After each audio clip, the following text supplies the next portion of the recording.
സ്വർണ്ണക്കൊള്ള കേസിൽ കൊള്ളയടിക്കപ്പെട്ട സ്വർണം തിരിച്ചു കിട്ടില്ലെന്നാണ് SIT നിഗമനം. തൊണ്ടി മുതൽ ലഭിക്കാതെ തന്നെ കുറ്റപത്രം സമർപ്പിച്ചേക്കും. തുടരന്വേഷണത്തിന് ശുപാർശ ചെയ്താകും കുറ്റപത്രം. ഹരിമോഹനാണ് ചേരുന്നത് വിശദാംശങ്ങളുമായി. ഹരിമോഹൻ, ഈ ഹൈക്കോടതിയിൽ സമർപ്പിച്ച ഇടക്കാല റിപ്പോർട്ടിൽ പരാമർശിക്കുന്ന 3 പേർ ഉന്നതരല്ല എന്നാണ് നമുക്ക് മനസ്സിലാക്കാൻ സാധിക്കുന്നത്. മുൻ ദേവസ്വം ഉദ്യോഗസ്ഥരാണെന്നാണല്ലോ വിവരം. അതോടൊപ്പം ഈ കുറ്റപത്രം സംബന്ധിച്ച വിശദാംശങ്ങൾ എന്താണ്? SIT നീക്കം എന്താണ്?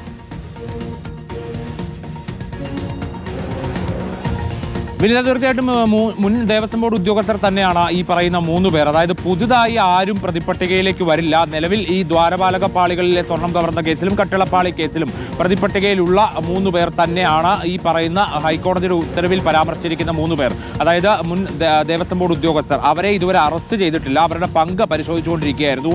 ഇപ്പോഴാണ് അക്കാര്യത്തിൽ ഉറപ്പ് വന്നത്. 4 പേരുടെ പങ്കാണ് പരിശോധിച്ചത്. അതിൽ 3 പേരുടെ പങ്ക് ഇതിനോടകം തന്നെ തെളിഞ്ഞിട്ടുണ്ട്. ആ അറസ്റ്റുകൾ വരും ദിവസങ്ങളിൽ ഉണ്ടാകുമെന്നുള്ള സൂചന കൂടിയാണ് ഹൈക്കോടതി ഇടക്കാല ഉത്തരവിൽ നിന്ന് നമുക്ക് മനസ്സിലാക്കാൻ കഴിയുന്നത്. അതേസമയം തന്നെ ഈ തൊണ്ടി മുതൽ, അതായത് ദ്വാരപാലക പാളികളിൽ നിന്നും കട്ടിളപ്പാളിയിൽ നിന്നും ഒക്കെ കൊള്ളയടിച്ചിട്ടുള്ള സ്വർണം അത് എത്രയാണെന്നുള്ളതിൽ കൃത്യമായ കണക്കില്ല. എന്നാലും 1.5 കിലോയിൽ മുകളിൽ വരും എന്നുള്ളതാണ് SITയുടെ ഒരു അനുമാനം എന്ന് പറയുന്നത്. ആ സ്വർണം ഇതേവരെ കണ്ടെത്താൻ കഴിഞ്ഞിട്ടില്ല. ഇനി കണ്ടെത്താനും കഴിയില്ല എന്നുള്ളതാണ് SIT ഇപ്പോൾ പറയുന്നത്. കാരണം അത് എങ്ങോട്ട് പോയി, ആരാണ് ഇത് കൊണ്ടുപോയത് എന്നതടക്കമുള്ള കാര്യങ്ങളിൽ ഒരു വ്യക്തത വരാത്തത് കൊണ്ടാണ്. അതുകൊണ്ട് കുറ്റപത്രം ഈ തൊണ്ടി മുതൽ കണ്ടെത്തുന്നതിന് മുമ്പേ സമർപ്പിച്ചുകൊണ്ട് കൂടുതൽ അന്വേഷണത്തിന് ശുപാർശ നൽകാനാണ് SITയുടെ ഒരു തീരുമാനം.